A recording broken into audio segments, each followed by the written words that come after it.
Hello, welcome to another vlog. So to my followers, yung mga nakasunod before, so maraming puno na bali dito sa lugar namin ng Baguio. Okay, so this is a continuation of that video. So ngayon lang natapos, halos 2 weeks yung paglilinis namin dito. Ayan, so naputo na yung mga puno na iba, and then paglilinis na lang. So I'll show you what we have been doing for these past days.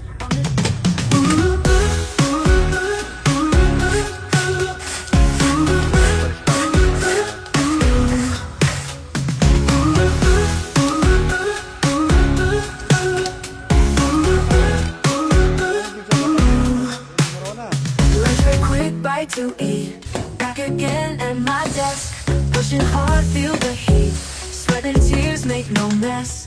Nightfall screen still alight, project stacks got a new, burning oil through the night, chasing dreams, see it through.